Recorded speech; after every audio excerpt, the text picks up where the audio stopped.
Ku beri nama pedang ini Naga Puspa. Selamatkan dia. Jangan sampai jatuh ke tangan pendekar berwatak jahat.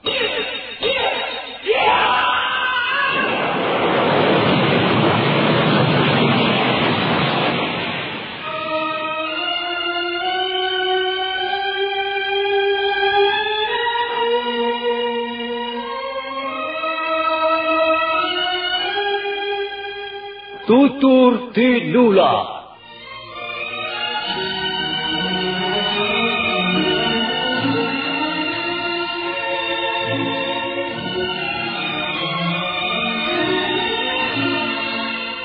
Sebuah sandiwara radio serial, produksi Sanggar Cerita dan Teater Sanggar Prativi.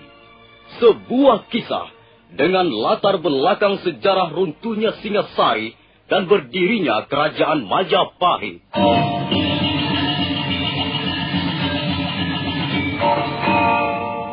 Sandiwara ini didukung oleh pemain-pemain radio yang sudah ternama. Ferry Fadli, Ivone Rose, dan Eli Ermawati.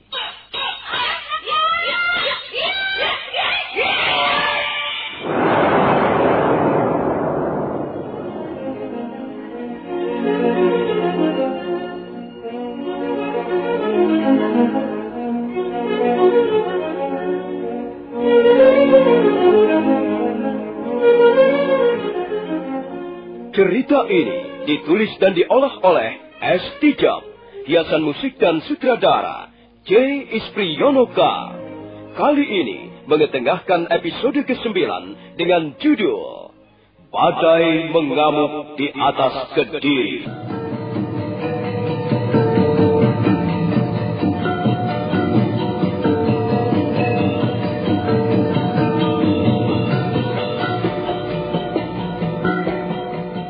Dalam seri ke-252 ini, didukung oleh para pemain, Heri Stiono sebagai Dia Sangkrama Wijaya, Idris Apandi sebagai Ramapati, Nusri Nurdin sebagai Lembu Sora, Rusli sebagai Rangga Lawe, Ferry Fadli sebagai Arya Kamandanu, Ivone Rose sebagai Sakawuni, Edi Johan sebagai Ike Mese, Mas Sono sebagai Arya Wiraraja, Edi Dosa sebagai Sigoro Winotan, Chris Urspon sebagai Jaya Katwang, Ai sebagai Nararia Turubali, dan Asdi Suhastra pembawa cerita. Selamat menikmati.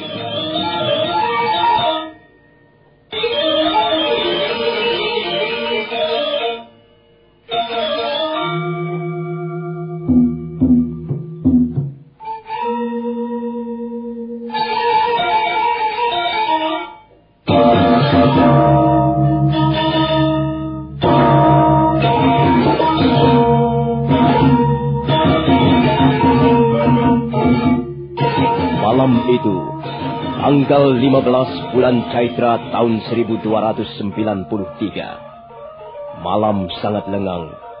Halaman rumah kediaman Dia Sangkrama Wijaya dipadati dengan prajurit-prajurit Majapahit yang berdiri berjajar dengan rapi. Mereka tengah mendengarkan pengarahan dari Ratu Gustinya sehubungan dengan rencana penyerbuan ke kota Daha.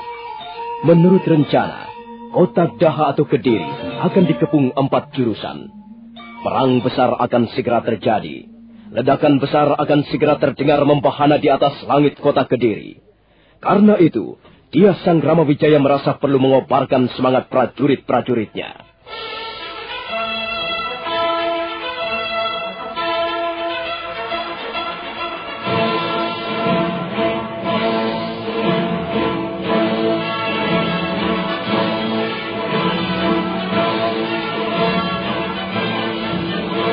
Karena itu, saudara-saudaraku semuanya, pada tanggal 19 bulan Caitra tahun 1293 yang akan datang nanti adalah hari bersejarah bagi Majapahit.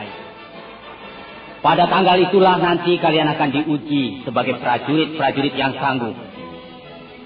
Kalian akan diuji sampai sejauh mana kemampuan kalian membela desa yang kalian cintai. Kita semua harus mengorbankan segala-galanya untuk hari itu.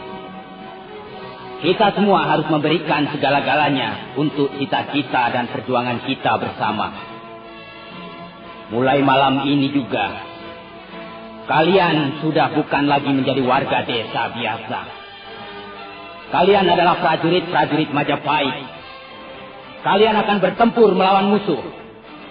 Bukan lagi bertempur melawan hujan dan lumpur sawah sebagai petani. Nah, saudara-saudaraku semuanya, masa depan Majapahit adalah di tangan kita semua. Bukan di tangan siapa-siapa. Di tangan kita semua.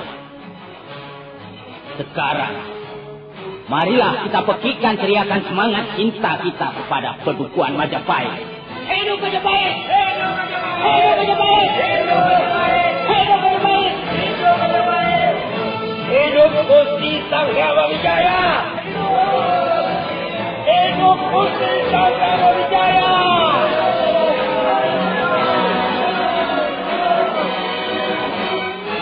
Nah, terima kasih saudara-saudaraku semuanya.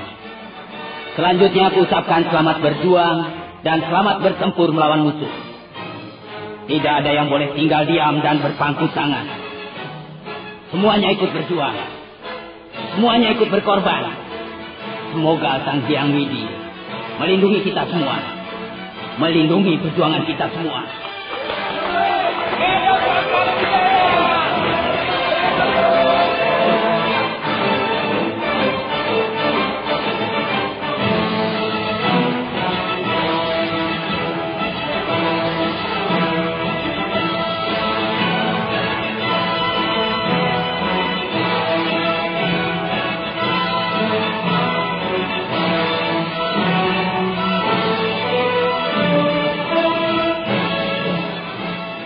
Pada pagi hari berikutnya, tanggal 16 bulan Caitra tahun 1293, prajurit-prajurit Majapahit sibuk membenahi dirinya masing-masing. Ada yang mempersiapkan kuda, ada yang mempersiapkan perbekalan makanan, ada yang sedang mengasah mata tombak ataupun pedang, ada yang sedang menghitung jumlah walastra atau anak panah. Semuanya sibuk mempersiapkan keperluan perang melawan kota Daha. Malam harinya, mendadak terdengar derap seekor kuda dipacu menuju ke arah rumah kediaman Dyah Sanggramawijaya.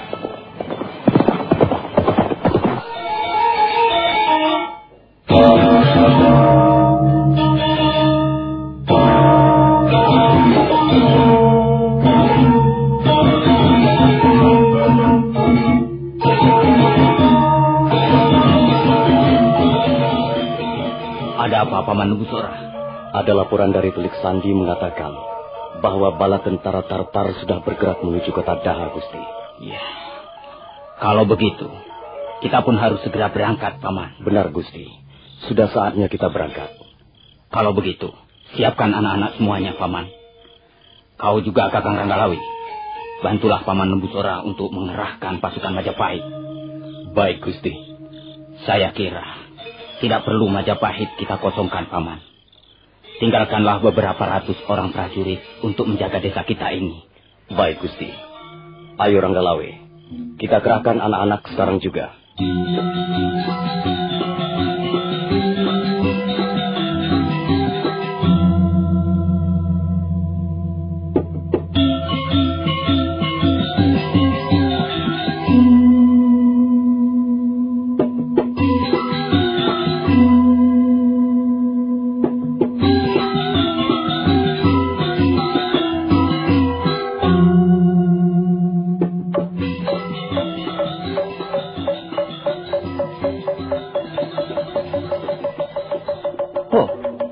Sakauni?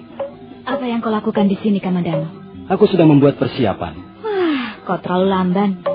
Semuanya sudah terkumpul di halaman rumah kediaman Gusti Sanggramawijaya. Ayah juga sudah berada di sana sejak tadi. Ayo cepat, Kamandano. Mengapa kau tidak langsung saja ke rumah kediaman Gusti Sanggramawijaya, Buni? Aku disuruh Kakang Ranggalawi untuk menjemputmu. Sudahlah, ayo cepat. Aku tunggu di halaman. Arya Kamandanu segera mengenakan pakaian keprajuritan Majapahit. Dan setelah itu dia menuntun kudanya ke halaman menemui Sakawuni. Sebentar kemudian, mereka pun sudah berkuda ke arah rumah kediaman Dyah Sanggramawijaya.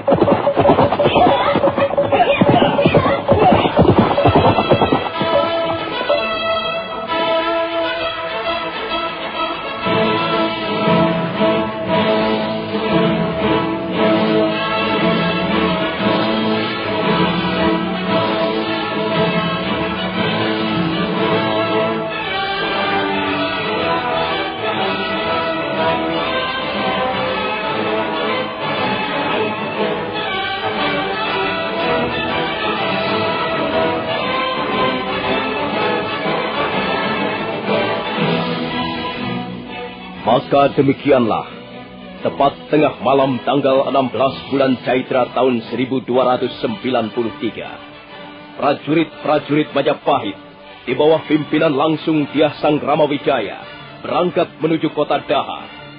Prajurit-prajurit semuanya berjumlah sekitar 1.400 orang.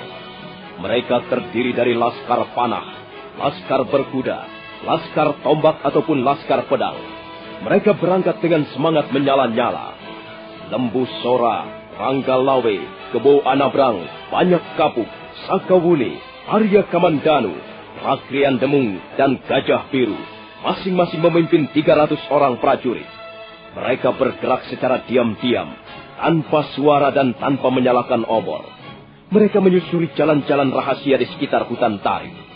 Kadangkala mereka istirahat sejenak untuk melepaskan lelah, ataupun makan dan minum. Kemudian berjalan lagi. Setelah kurang lebih 2 hari dalam perjalanan, pada tanggal 19 bulan Caitra 1293, pasukan Majapahit bertemu dengan bala tentara Tartar di tepi kota Daha.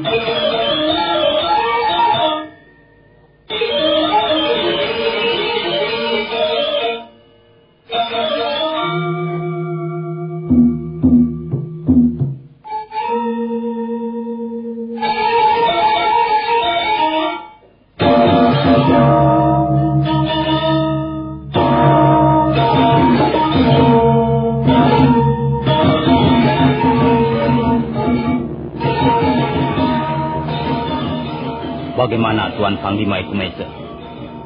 Nampaknya rencana kita berjalan cukup lancar. Benar, Tuan Sanggramawijaya.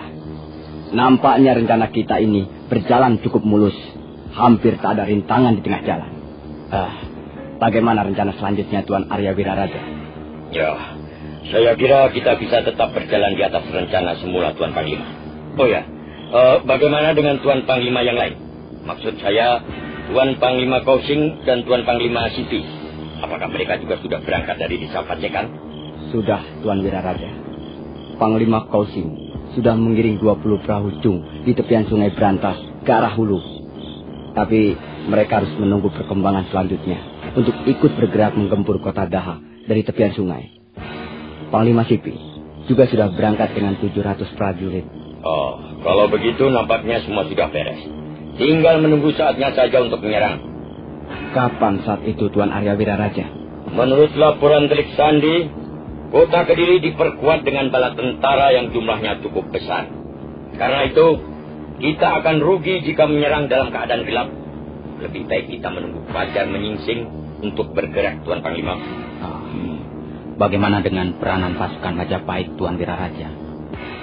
Apakah masih tetap sesuai dengan rencana semula? Benar, Gusti. Pasukan Majapahit, karena mereka belum berpengalaman di dalam medan pertempuran, sebaiknya berdiri di garis pertahanan belakang. Tugas mereka hanyalah membokong prajurit-prajurit dari negara-negara bawaan Kediri yang ingin datang memperkuat bala tentara Kediri di dalam kota. Baru saja Arya Wiraraja selesai mengucapkan kalimat-kalimatnya, mendadak Lembu Sora muncul bersama Rangga Lawe.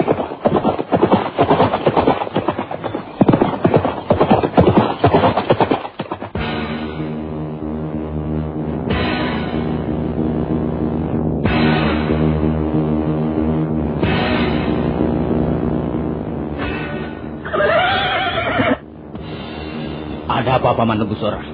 Pasukan Kediri yang ditanam di kota Singasari sedang dalam perjalanan menuju kemari, Gusti. Mereka berjumlah kurang lebih 500 orang prajurit. Mereka dipimpin oleh Mantri Segoro Winotan. Nah, Gusti, agaknya pasukan Majapahit yang harus lebih dulu bekerja.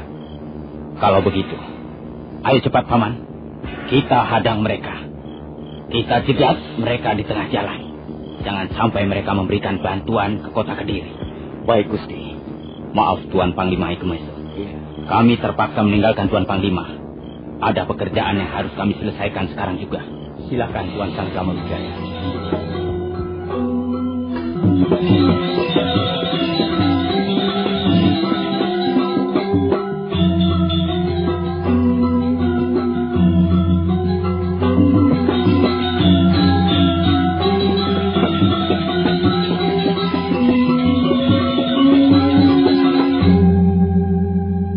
Memang benar apa yang dilaporkan oleh Lembu Sora. Baru saja dia Sanggrama Wijaya membawa pasukannya kurang lebih sejauh 20 pal dari tepi kota Daha. Mendadak mereka melihat iring-iringan pasukan Kediri di bawah pimpinan Mantri Segoro Winotan. Dia Sanggrama Wijaya segera memerintahkan pada Lembu Sora, Rangga Lawe, Rekrian Demung dan Gajah Biru untuk menemui pimpinan pasukan Kediri. Hai, siapa kalian? Ayo minggir. Jangan menghadang perjalanan kami. Sabar Tuanku Mantri Segoro Winotan. Sabar. Aku tidak mempunyai waktu untuk berbicara dengan kalian. Ayo cepat minggir, atau kalian berempat akan kugilas dengan pasukanku. Mantri Segoro Winotan, kami hanya ingin tahu kemana tujuan perjalanan kalian. Kurang ajar. Apa urusan kalian? Urusan kami ialah mencegah agar jangan sampai kalian pergi ke kota Daha sekarang ini. Berdebat. Ayo minggir. Jangan terburu nafsu, Segoro Winotan. Apakah kalian tidak mengenal kami? Aku Lembu Sora. Dan di sebelahku ini keponakanku, Rangga Lawe. Sedangkan yang 2 orang lagi ialah Rekian Demung dan Gajah Biru. Bukankah kau sudah cukup lama mengenal kami? Tutup mulutmu. Tutup. Aku tidak kenal dengan orang-orang Majapahit. Segoro Winotan, kau dan pasukanmu tidak perlu meneruskan perjalanan ke kota Daha. Kalau kau masih nekat, kalian semuanya akan binasa malam ini juga. Setan nalas kau Rangga Lawe. Hai, ayo, sergap mereka. Bunuh saja keempat orang itu. Ayo.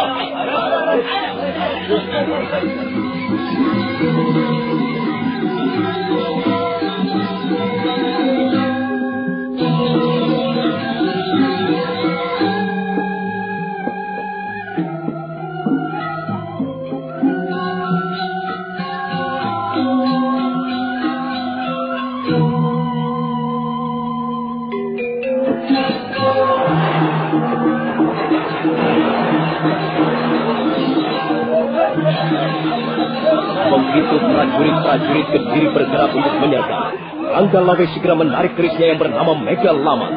Keris itu mengeluarkan pamor berwarna kebiru-biruan. Itulah sebagai pertanda pada pasukan Majapahit yang berlindung di balik bukit di bawah pimpinan Sanggrama Wijaya harus segera menggempur prajurit-prajurit Kediri di bawahnya.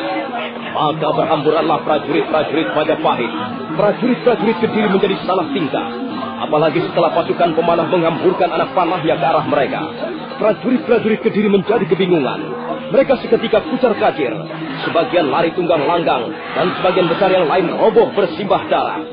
Mantri Segoro Winotan berusaha memberikan perlawanan. Tapi akhirnya orang kepercayaan Jaya Katwang yang ditanam di kota Singasari itu binasa di tangan Rangga Lawe.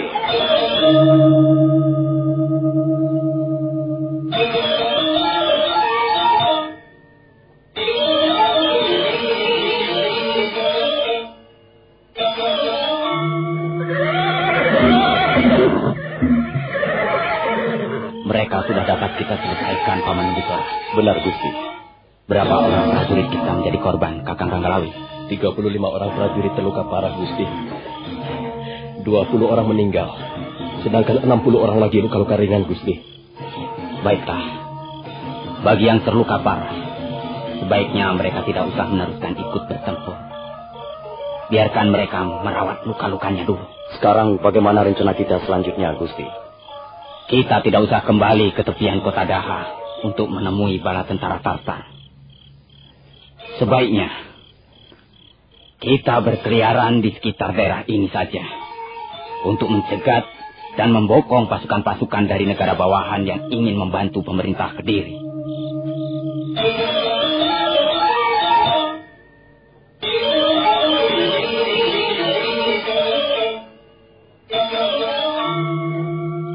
Malam itu sangat lengang. Kota Daha diliputi kesunyian yang mencekam. Kabut tipis naik dari permukaan sungai Brantas, kemudian menyelimuti kota Daha dengan udara dingin. Di sepanjang jalan-jalan kota Daha, banyak prajurit-prajurit Kediri berkeliaran ke sana kemari untuk mengadakan perondaan. Mereka sama sekali tidak menyadari bahwa bahaya mengancam tak jauh dari mereka. Prajurit-prajurit jaga nampak terkantuk-kantuk di gardu-gardu penjagaan. Mendadak warna semburat merah nampak di ufuk timur, dan warna itu semakin menyebar di atas pucuk-pucuk pohon hutan tarik. Fajar pun mulai menyingsing. Arya Wiraraja bergegas berjalan menuju tenda perkemahan bala tentara Tartar. Ia melangkah ke arah sebuah tenda yang paling besar. Tapi mendadak, dari dalam tenda muncul Panglima Ike Mese. Arya Wiraraja buru-buru menemui pimpinan pasukan Tartar tersebut. Sudah tiba saatnya, Panglima. Fajar sudah menyingsing. Baiklah, Tuan Wiraraja. Kita akan segera bergerak.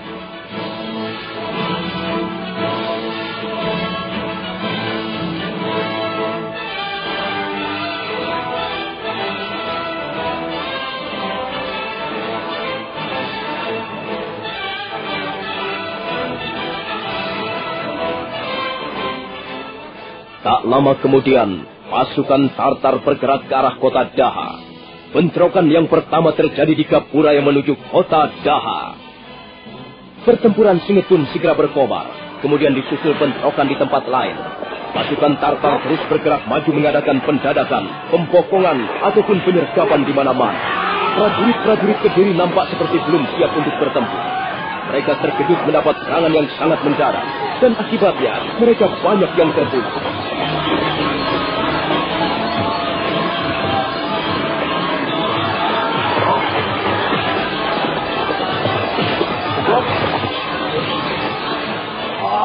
Tidak! Jangan!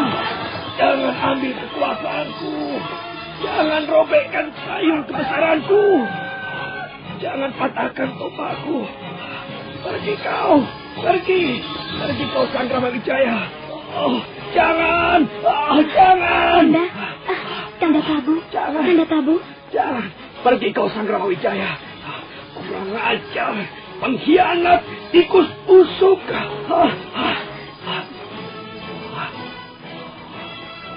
Dinda, Nararya turut balik. Tanda Prabu harus segera bangun dan mengadakan persiapan. Ada apa, Dinda? Apa yang terjadi? Telah terjadi pertempuran di dalam kota Daha, Kanda.